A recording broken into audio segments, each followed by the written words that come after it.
જૂનાગઢમાં કોલેજમાં રોજ ઉપર સૂરજના ફન વર્લ્ડમાં પોરબંદર પંથકની ધોરણ 5માં અભ્યાસ કરતી 10 વર્ષની એક વિદ્યાર્થીનું કરુણ મોત થવાની ઘટના સામે આવી છે. પોરબંદર રાણાવાવ તાલુકાના આ બાબોદના ગામની પ્રાથમિક શાળાના ભવ્ય કેશુભાઈએ જણાવ્યું કે તેમની શાળામાં 51 વિદ્યાર્થીઓનો જૂનાગઢનો પ્રવાસ કર્યો હતો, જેમાંથી સાંજે અહીં બહાઉદ્દીન કોલેજ પાસે આવેલા સૂરજ ફન વર્લ્ડમાં બાળકોને લઈને ગયા હતા અને લોખંડના પાઇપમાં તેનું માથું અથડાતા સ્થળે જ મોત થયું હતું. ઘટના સ્થળે બાળકોના અમુક નીચા ભાગમાં અમુક સગડા ઘાવ થયા હતા. તેની શાળાની પાલીનબેન માનસુરભાઈના બાબોદના 10 સકળા આવતા લખનૌના આ પટ્ટામાં તેનો પગ ફસાઈ જતા ખુશી ઊંચી જતા લટકાઈ જતા, પરંતુ જેના સકળો લોખંડના પાઇપમાં માથું અથડાતા સ્થળે જ મોત થયું હતું. મૃતદેહને જૂનાગઢ સિવિલ હોસ્પિટલમાં લાવવામાં આવ્યો હતો અને તેમના પરિવારે જાણ કરતા તેઓને સ્થળ પર આવ્યા અને મોડી રાતે પોસ્ટમોર્ટમ વિદ્યાર્થીની મૃતદેહને જૂનાગઢ સિવિલ હોસ્પિટલમાં લાવવામાં આવ્યો હતો. હાલ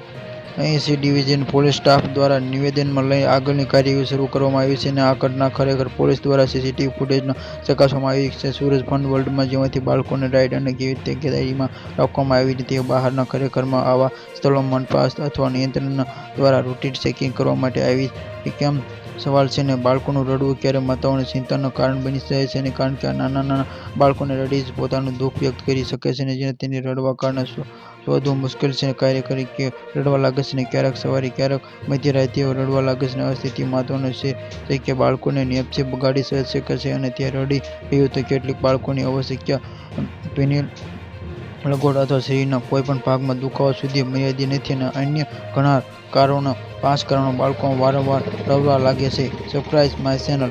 આવા જ વિડીયો જોવા માટે જોડાઈ રહો અમારી ચેનલમાં.